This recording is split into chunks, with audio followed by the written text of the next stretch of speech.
కానీ ఏంటంటే చాలామంది జాతకంలో లేజినెస్ ఏర్పడడం, వివా వివాహాలు ఆలస్యంగా జరగడం కానీ, ఇంకొకటి ఏంటంటే ఓల్డ్ ఏజ్ ఎవరైతే ఓల్డ్ ఏజ్‌గా ఉంటారో అంటే వృద్ధాప్యంలో ఉన్న వాళ్ళతో సత్సంబంధాలు మంచిగా ఉండకపోవడం కానీ, తరచుగా మన చుట్టుపక్కన పనిచేసే వాళ్ళతో గొడవలు ఏర్పడడం కానీ, అంతేకాకుండా శని దేవుడు ఏంటంటే కర్మని ఫలదాత. కర్మ మనం ఏదైతే చేస్తామో తెలిసి తెలియక చేస్తామో దాని యొక్క రిజల్ట్ మన దగ్గర వస్తుందా అంటే అది ఒక శని దేవుని యొక్క ప్రమేయం వల్లే వస్తుందండి. సో, తను కదా కర్మ దేవత కూడా.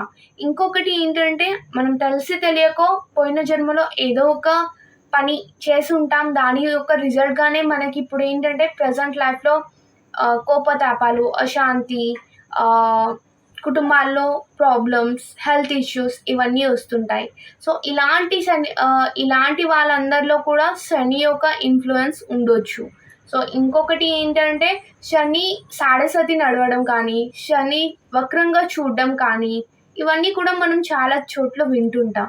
సో, అలాంటి ఒక శని దేవుని యొక్క బ్యాడ్ ఇన్‌ఫ్లూయెన్స్ నుండి బయటపడడానికి బీజ మంత్రం ఏంటంటే ఓం ప్రాం ప్రీం ప్రోం సాహా శనియే నమః. ఓం ప్రాం ప్రీం ప్రోం సాహా శనియే నమః. ఓం ప్రాం ప్రీం ప్రోం ప్రాం సాహా శనియే నమః. సో, ఈ యొక్క శని యొక్క మంత్రాన్ని, బీజ మంత్రాన్ని జపించడం వల్ల శని యొక్క బ్యాడ్ ఇన్‌ఫ్లూయెన్స్ నుండి బయటపడొచ్చు. రాధే రాధే.